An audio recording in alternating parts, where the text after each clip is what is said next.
Welcome to the inside of my 2024 Ford Maverick Lariat Hybrid. I've owned this truck now for about a month and I've just crossed over 1,000 miles on my last drive here today. And so now I want to tell you the great things I've learned about owning this truck over the last month, the things that are not so great, and the first few modifications I've made so far. I'll end the video with the one modification that doesn't even exist for the Maverick that I wish existed. We'll start with the good and get to the bad. Number one, mileage is even better than I thought overall. I figured if I drove pretty poorly, I'd get about 35 miles per gallon, and so far I've averaged 44 miles per gallon for the first 1,000 miles of this truck, which is just ridiculous. Almost 30% of my mileage has been all electric so far, so that explains the awesome mileage. Number two, which is surprising, I don't miss the height of my F-150. This truck is a lot lower on the road than my F-150 was, but I don't feel like I can't see or I feel like I need to be up higher and see over people. I've had no problem whatsoever driving this truck. Number three, probably my favorite one, this thing handles so much better than any other truck I've ever driven, partially because there's less weight here and partially because the weight that is here is pretty low to the ground, and so this thing just handles. I can whip around a corner quickly and not have any hesitation whatsoever. It feels good, it feels natural, it feels like I'm still within the boundaries of what's safe for the truck. It's pretty fun. Number four, all the plugs are awesome. I've got a plug in here for my phone, which works with Apple CarPlay. That's pretty normal. But I've also got all these plugs back here, which are incredible for charging my laptop or any other device that I have. Because I make these videos for you, I have a lot of stuff to charge. I've got microphones and other stuff that's always on me, that's always dying in terms of batteries. So to have this option to always have something able to be charged, no matter where I am, I absolutely love that. Number five, it's incredibly quiet compared to my F-150. And part of that's because I'm in electric mode so often, there's literally not an internal combustion engine running. But even the rest of the time, the truck is just whisper quiet. And as a person who likes cars and likes even loud cars, it's kind of funny to count that as a positive thing because you think like, well, you want to hear the road or you want to hear the engine, right, man? Not in something like this. This engine is not something that's special like a supercharged V8 or a high revving four-cylinder even. It's just a very basic granular little four-cylinder, and so I'd rather it be quiet, and it's really, really nice. Number six, the exterior color is growing on me. At first I had a little bit of hesitation, but I like it more and more. If anything, this time of day, kind of at sunset, it just looks like white, but in the right light, it is kind of a light brown, and it's doing its job so far of hiding the dirt, which is why I chose terrain. And number seven, it's not really unique to the Maverick, but Apple CarPlay is so awesome. All the features that I would want from my iPhone just transfer right over. I listen to audiobooks, I use maps, everything is so fantastically integrated. I absolutely love it. If anything, that's the biggest step up in luxury from my F-150, besides getting great gas mileage, is just the integration of having Apple CarPlay. So I didn't need to get a luxury package to get that number one big step up. If you're in the market for a Maverick, I don't think you need to get the Lariat to get nice enough stuff.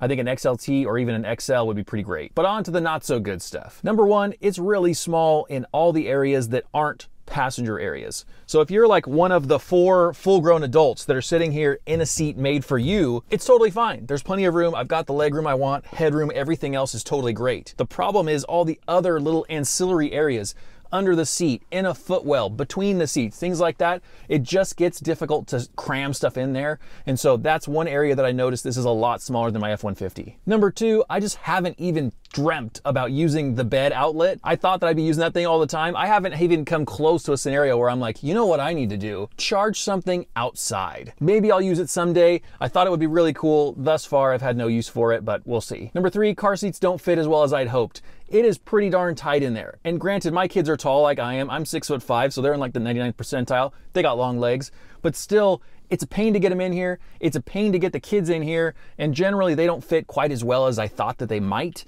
And so that's a little bit of a downside, but hey, it's a small truck. What do you expect, man? And finally, the last gripe, which is totally minor. I wish that it had some kind of memory seat saving setting over here, because when my wife and I get in and we transfer back and forth between who's driving, I really wish that I could save her settings, just because I finally get the seat and the steering wheel and everything exactly where I want it. And then she gets in and she's much shorter than I am. And so I'm like, I gotta find all those things again. Granted, there's not that much readjusting to do, but it would still be nice. This is like the highest trim level truck that you can get in terms of a Maverick. So I wish it had that, but it's not a huge deal. On to the modifications I've made. The first one I have right now that you can probably see a little corner of are these old seat covers that I had in my F-150 that I've draped over these seats just as a placeholder before I get my new seat covers. I ordered some from this company called Tiger Tough. They're supposed to be really, really tough seat covers. And I've loved having seat covers on my F-150 just because it preserves everything so well. If you spill something, it's not a big deal. Like, it's just a no-brainer for me to get seat covers.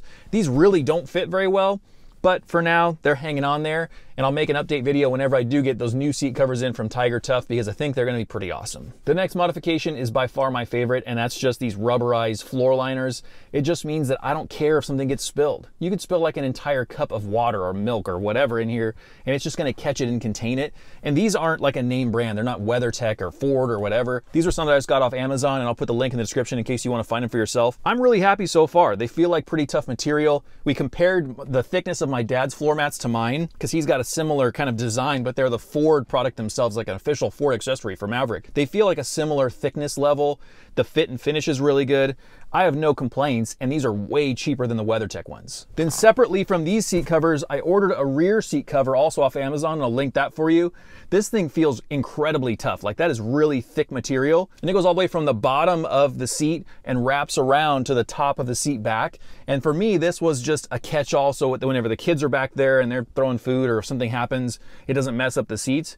But I've found that it's actually really nice to have just in general too, because then I can throw a tripod on there or put anything else down on the seat and not worry if I'm going to scratch the leather or hurt anything. And so bang for the buck wise, I think that's the best modification I've made so far. That seat cover was cheap. I don't remember how much, but it was like under 50 bucks, I think. There's a couple more modifications that I plan to do that I haven't done yet. Number one is just having some kind of like a tray insert for the center console here, because it's just one giant column of space. And that means that once you start to put stuff in here, it just kind of piles up, and it means that you can't find everything. You've got to dig through it. So my dad and I have been kind of testing out a couple different tray inserts, because he's also got a Maverick. He found one that's 2 levels that gives you more options. I found one that was just a single level that I think would work best for me, but that's definitely coming in the future, because that just keeps you organized with all your stuff that you have here in the center console. The next modification I don't have yet that I've got to get at some point is a bed cover. Part of my hesitancy with getting a bed cover is you pay the same money for a tiny Maverick bed cover as you do for a giant F-150 bed cover. How are these bed cover companies making so much money off of us? It's crazy. The square footage is way less on this thing, and they're still like 1,100 bucks for a really sturdy, like rolling one. So I'm a little undecided there. Leave me a comment if you have any opinions about a bed cover that you've experienced in the past.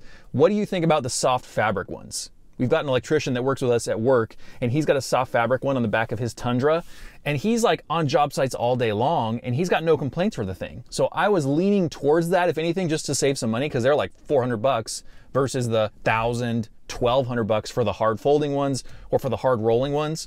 So let me know if you've had a good experience or bad experience with any of those and you have any recommendations for me. I'll definitely take that to heart and see what happens back there in that bed, because I know I need one, just don't want to spend the money. Finally, the modification that I wish existed for the Maverick that doesn't is some kind of lockable door for that side bed storage compartment. I want that to be metal, lockable with the key or a combination, and then I can actually put stuff back there that I want to leave and store in the bed, but nobody makes that. So in theory, I'm tempted to make one and try and like get them produced, but that's just not really in the cards for my life right now. But if anybody else has a bead on that, if somebody has made one or you know someone who's made one, I think that would be really, really sweet to have that for the bed. Overall, the first 1,000 miles with this truck have been totally fantastic. I haven't missed the size of my F-150. I've only just carried something in the bed for the first time today, so that tells you how little I actually utilize the truck bed, because by and large, I put everything I need inside the truck, especially in the Arizona summertime. There's really no reason to have anything in the back that you wouldn't put up here, because it's just gonna get roasted by our 110-degree temperatures. And so for me, as a commuter vehicle and a light-duty truck, it has totally served its purpose. It's incredible. And it just occurred to me that because I crossed the 1,000-mile mark, that means my engine's officially broken in, which means we can drive this thing hard. That needs to be a future video. Let's do an acceleration test of the different modes. Is the truck faster or slower in eco versus sport? That would be interesting. If this is your first video you've watched with me, I want to kind of split the difference between doing personal videos like this that are representative of the vehicles that I have in my life currently, and then also going out and doing fun events or driving sports cars or driving fast cars, because that's really like my passion and my goal is to be more of an automotive journalist and do reviews and cover interesting new vehicles in that way. But in the meantime, I've got this in the garage right now and I can just make videos about it. So it's going to be kind of a split between personal things I'm doing with my own life and vehicles versus going out and doing kind of specialty events and reviews. And so if that's something that's interesting to you, then please subscribe so that you don't miss any future videos, and I'll see you next time. Bye.